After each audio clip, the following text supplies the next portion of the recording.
Sa kabila po ng mga hamon, bumangon ang crypto market at muling nagpapakita ng matinding pag-angat. Ayon po sa crypto expert na si Ash, ang kasalukuyang bull run ay isang reward para sa mga investors na matapang na hinarap ang mga malalaking pagsubok sa nakalipas po na 2 taon. Sa loob ng panahong ito, nakaranas ang mundo ng crypto ng mga pagsubok tulad po ng mga bankruptcy, SEC lawsuits at isang matinding bear market. Ngayong unti-unti nang tumataas ang presyo ni Bitcoin at iba pang crypto assets, tingnan po natin kung bakit deserve ng mga investors ang tagumpay na ito. Pero bago po tayo magpatuloy ay nais ko lamang po munang bigyang linaw ang aking disclaimer kung saan ang nilalaman po ng video na ito ay hindi po ito isang financial advice. For education and information purposes lamang po ang layunin nito. Ayan, ano ang mga nangyari noong bear market na nagdulot po ng malaking pagbagsak sa crypto? Isa po sa mga pinakamalaking pagsubok na hinarap ng crypto community ay ang 2 taong bear market kung saan bumagsak ng husto ang halaga ni Bitcoin mula po sa presyong $69,000 noong taong 2021 hanggang sa mababang presyo na $15,400. Ang pagbagsak na ito ay nagdulot po ng malaking pagkalugi or talo para sa maraming mga investors at nagdulot ng pagkawala ng tiwala ng iba sa crypto market. Kasabay po nito ay naranasan din ang mga insidente na nagpasiklab ng takot at pagkabahala gaya po ng nangyari sa Terra Luna. Yan, kung saan ay tinatawag na po ito ngayong Terra Classic. Yan. Ngayon ay ano nga ba ang Terra Crisis na ito? Yan, at paano ito nakaapekto sa crypto market? Noong May 2022 ay biglang bumagsak ang Terra ecosystem dahil nawalan ng dollar peg ang kanilang stablecoin na Terra USD at saka Terra UST. Dahil dito ay nawalan po ng halaga ang Luna token na kung saan ay mula po sa $119.8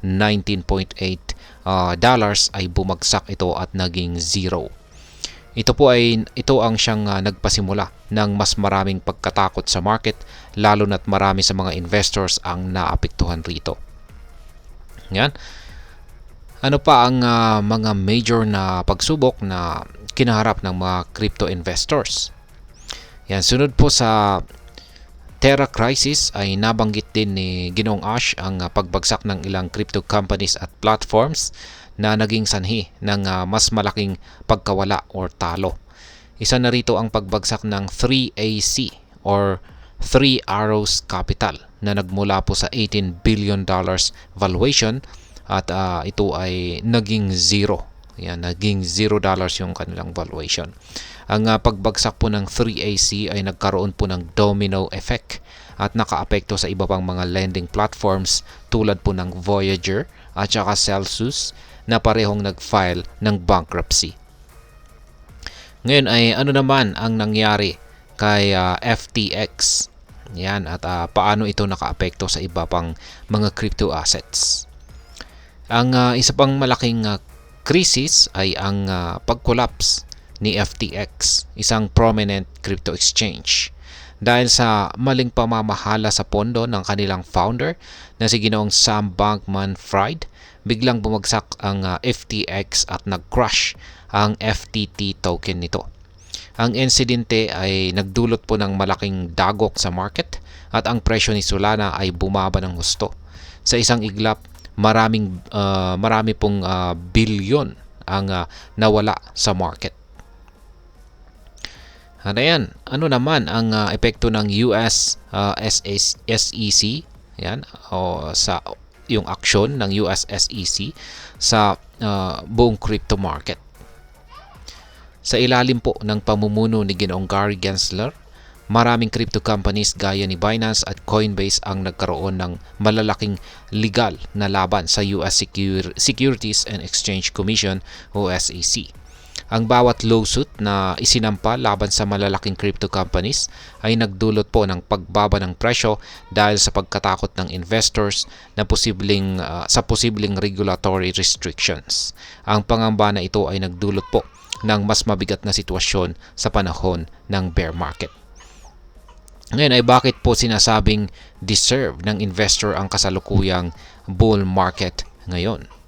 Ayon po kay Ginoong Ash, ang patuloy na pag-angat ng crypto prices ay maituturing na reward para sa mga investors na hindi nagpatinag sa lahat ng pagsubok na kanilang hinarap.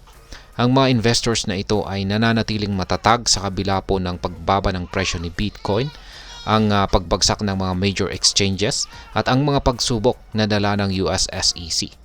Ngayon dahil sa muling pag-angat ng crypto sa market, partikular na si Bitcoin, ay nakapagtala ng bagong all-time high na $89,604 at yan nga, nasuklian ang kanilang pagtatyaga.